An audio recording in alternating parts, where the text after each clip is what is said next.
گەنج هەیە لەبەر گرانبوونی زێر هاوسەرگیری ڕاگرتەوە توانایکردنی زێڕی نییە. کاکمدا دەمێت پێم بڵێ نرخی مسقالێک زێر ئەمڕۆ بەچەندە؟ نرخی مسقالێک زێر ئایرە 21 بە 698 دیناری ئەوڕۆکان.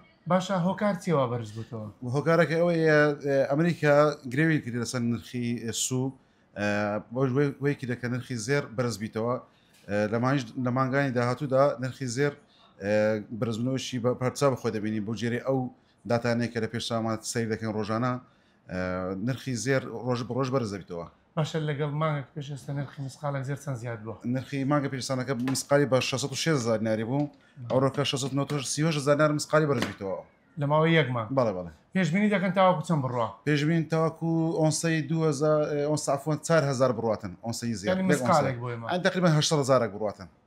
ئەوەندە پێشبینی دەکەن؟ لە ساری 2026 پێشبین دەکرێتن ئۆنسەیەک زێر تا بگەشتە 4000 دیناری لە 2026 کۆتایی مانجی 2026. باشە کاکمدا تا چەند کاریگەری کردوتە سەر پرۆسی هاوسەرگیری گرانبوونی زێر؟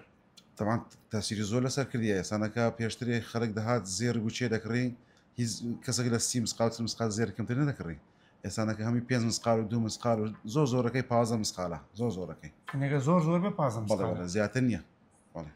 پرۆسی هاوسەرگیری خاو کردوتەوە زۆرش خاو کردەوە زۆر گەنج هەیە لەبەر گرانبوونی زێر هاوسەرگیری ڕاگرتەوە توانایکردنی زێڕی نییە.